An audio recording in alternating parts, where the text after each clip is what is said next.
There is no past and there is no future. There is just now. I'm tired of being told what I ought to believe. I'm tired of being told how I ought to see, how I ought to behave, how I ought to feel. Let me find out for myself who I really am. When a person reaches a certain point in life when he says, now look here, I've had enough of all this.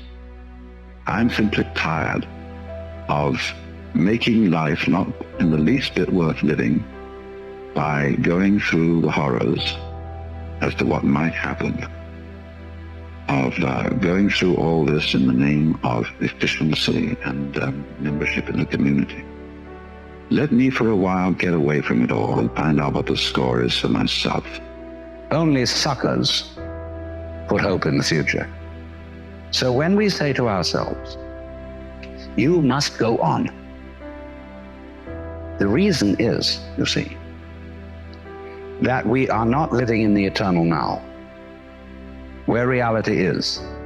We are always thinking that the satisfaction of life will be coming later. Don't kid yourself. The only place to begin is now, because here's where we are. So why put it off? A lot of people say, well, I'm not ready. What do you mean you're not ready? What do you have to be ready? You look into yourself honestly. You find that inside you're actually a quaking mess of sensitivity. So that this desire to be the great mystic is nothing more than a symptom of your quaking mess.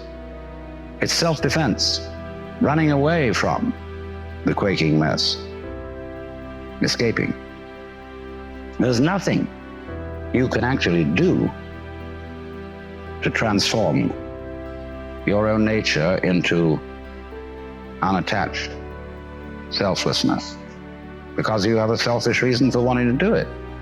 Let's suppose there's nothing we can do to change ourselves. Psychotherapy, religion, all this is absolutely in vain. There's nothing you can do about it. By trying, as I said, to bite your own teeth.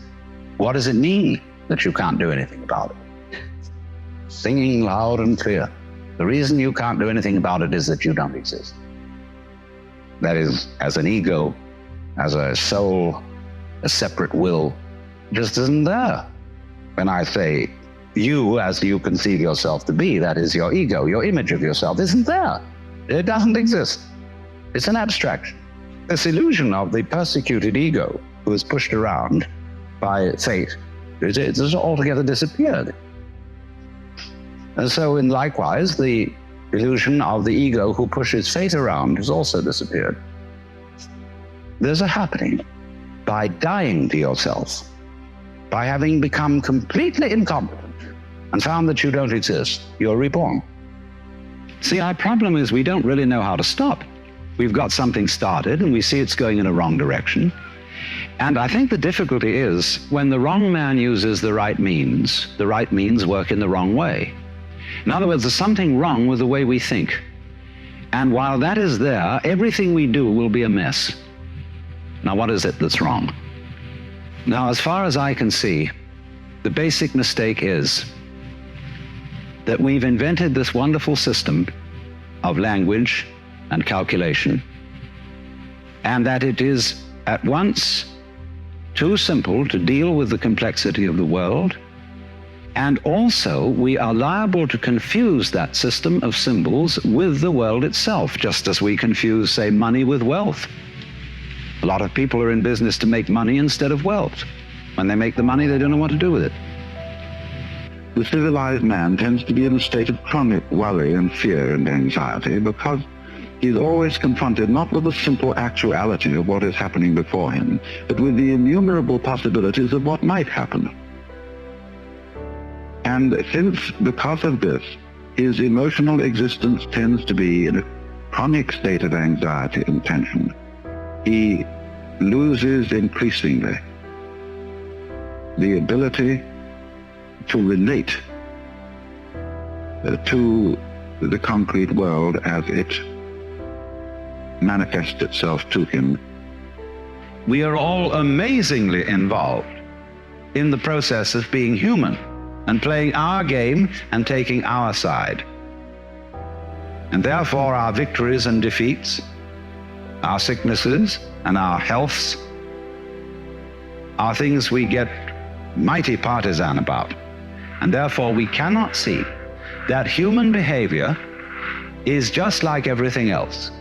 It never makes a mistake.